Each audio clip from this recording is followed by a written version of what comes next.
लोग हो जितने मुझे मेरी माँ को सदा कफारा अदा करना पड़े माफ नहीं करूँ। तो भाई तुझसे हुआ में जैसे मैंने बेशवानी की थी तो भाई अम्मा चली गई गुल की।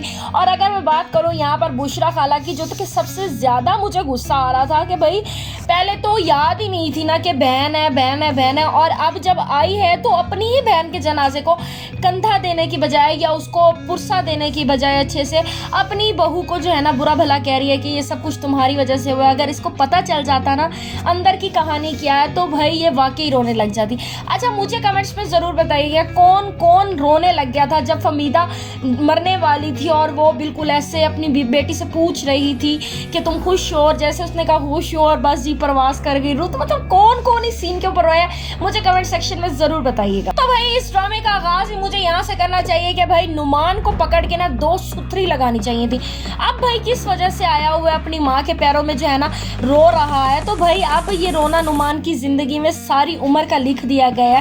भाई क्यों ना लिख दिया गया हो, माँ बाप की नाफरमानी करने वाला जिंदगी में कभी भी खुश नहीं रह सकता।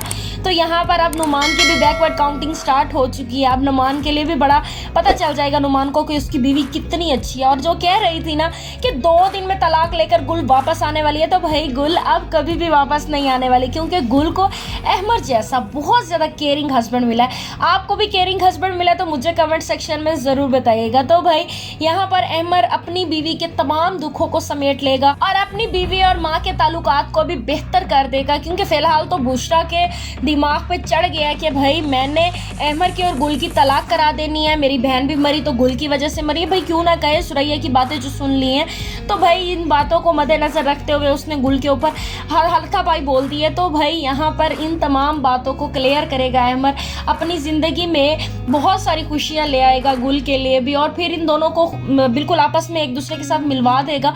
और अगर मैं नौशीन की बात करूँ तो भाई नौशीन के लिए भी अच्छा रिश्ता ढूंढने की कोशिश की जाएगी। लेकिन मुझे ऐसा लग रहा है कि यार नौशीन अच्छा रिश्ते की बजाय ना बार बार गुल की ज़िंदगी में दखल अंदाजी देगी, और हो सकता है ये उसकी ज़िंदगी में खराफात पैदा करे। और अगर मैं बात करूँ नफीस की, तो भाई नफीस को बड़ी चिकनी चबेली किस्म की बीवी मिली है, अपना सारा सेटअप बनाती जा रही है। मतलब यहाँ पर भी उसने पैसे ले लिए और किसी को पता भी नहीं चला, और 2-4 दिन के बाद जब याद आएगा ना कि ये पैसे कहाँ गए, तो भाई वो पैसे किसी को पता भी नहीं चलेगा।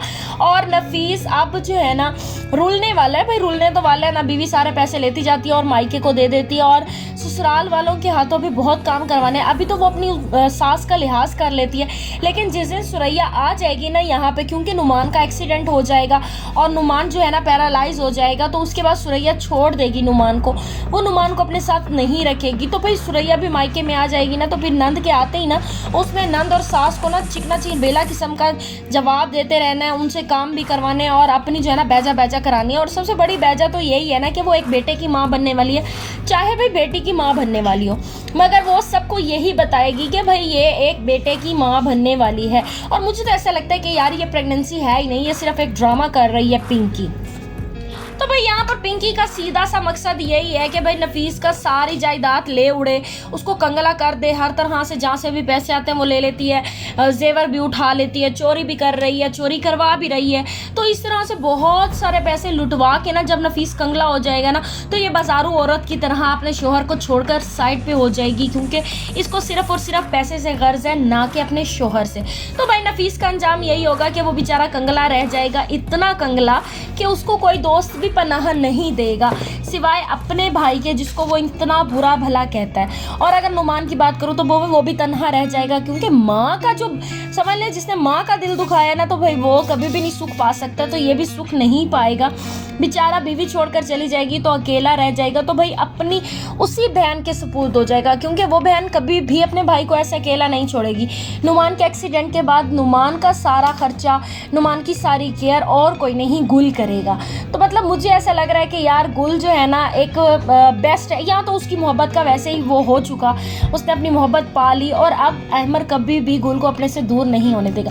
पर मुझे तो इन दोनों के रिश्ते की बहुत ज़्यादा खुशी है, और आगे से नुमान के लिए भी मैं बहुत ज़्यादा सैड हूँ, और नफीस के लिए मैं बिल्कुल भी सैड नहीं हूँ, क्योंकि नफीस के साथ जो हो रहा है ना वो परफेक्ट हो रहा है। आपको क्या लगता है आपने मुझे कमेंट सेक्शन में ज़रूर बताना है।